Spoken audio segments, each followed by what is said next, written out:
Aquí tendríamos nuestra fuente de alimentación flyback ideal, en la que no tenemos ningún condensador de filtrado, en la que no hay ningún componente con valores reales, por lo cual tenemos un comportamiento, como podemos ver en el osciloscopio, ideal en lazo abierto.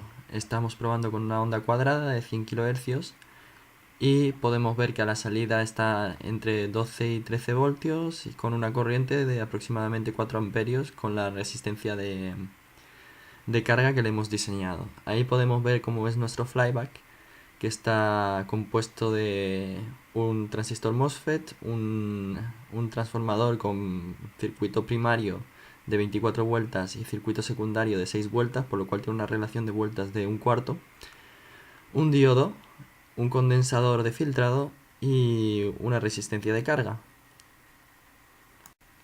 En esta imagen que tenemos aquí tenemos un duty del 50%, por lo cual podemos ver la anchura de 2 pulsos con tal duty. Si variamos el duty a un 30%, podemos ver cómo la anchura de los pulsos se modifica notablemente.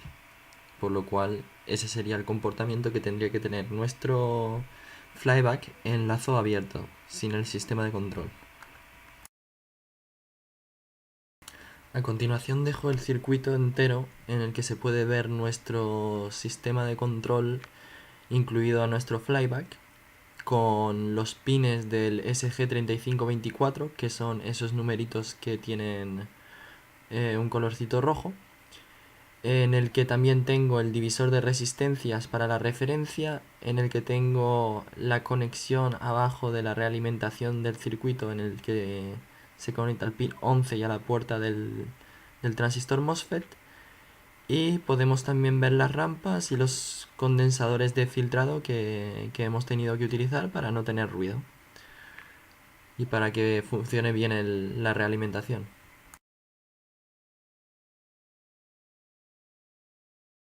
Aquí podemos ver que en el punto número 1 tenemos que tener alimentado nuestro circuito a 2,5 voltios en donde está el primario del transformador.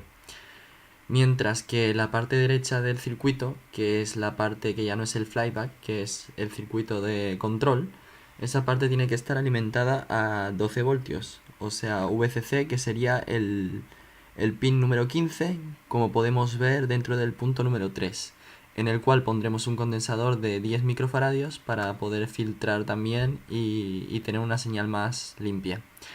En el punto número 2 es donde podremos mirar con el osciloscopio y utilizarlo de referencia para ver las rampas que nos está generando nuestro integrado. Mientras que si pinchamos en el nodo número 4 podríamos ver la señal cuadrada que está siendo modulada.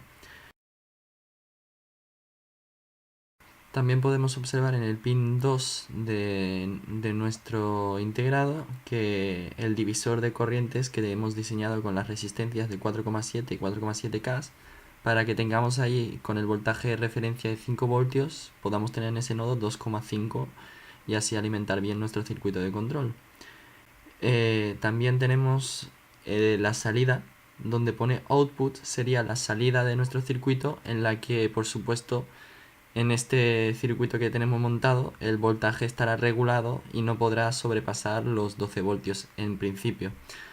Nuestro circuito no trabaja exactamente sobre los 12 voltios, más bien sobre los 6, pero limita correctamente, que es lo primordial.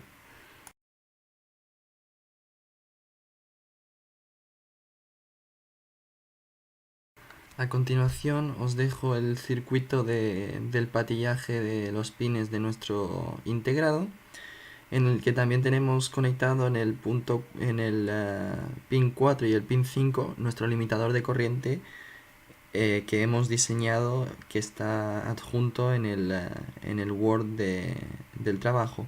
También está adjunto como hemos diseñado la resistencia R3 de 3,3K y el condensador CT de 3 nanofaradios.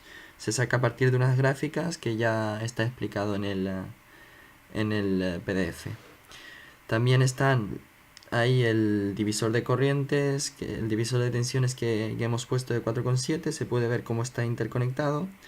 Podemos ver que lo alimentamos en el pin 15 con 12 voltios Y podemos ver todas las tierras del circuito, en el que por supuesto tenemos una tierra que es virtual para nuestro limitador de corriente. Estamos utilizando una tierra virtual que sería un punto en nuestro circuito que estaría conectado directamente al limitador de corriente menos.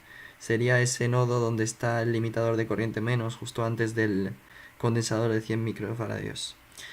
La resistencia R shunt de 1,2 también la hemos sacado desde las fórmulas de diseño de nuestro datasheet. Y en principio esto sería todo. Ahora os voy a mostrar el funcionamiento de nuestro circuito directamente con un vídeo que hemos grabado al osciloscopio para que se pueda ver cómo funciona nuestro limitador de tensión y nuestro limitador de corriente y comprobar que el funcionamiento del flyback es correcto.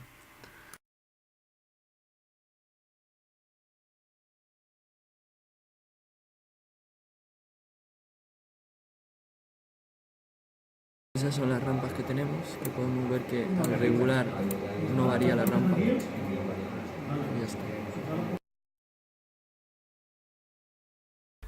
En esta imagen podemos observar a la izquierda en el círculo verde el circuito flyback y a la derecha en el círculo amarillo nuestro sistema de control.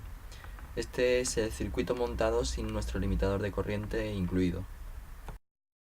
Comportamiento que tiene el limitador de corriente. Esa es la salida. ¿Vale? Aquí le subo y ahí ya no me deja darle más porque me regula la salida, por lo cual varía el pulso y no me deja sacar más.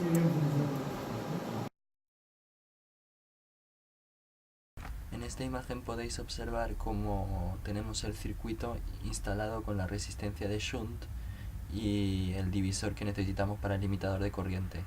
Lo que hacíamos para probar era simplemente unir el cable donde está channel 1 y ir tocando para ver cómo limitaba la corriente. Esta es la salida con el limitador de corriente. No nos deja salir hasta 5 voltios, pero vemos que el pulso se reduce. No nos deja salir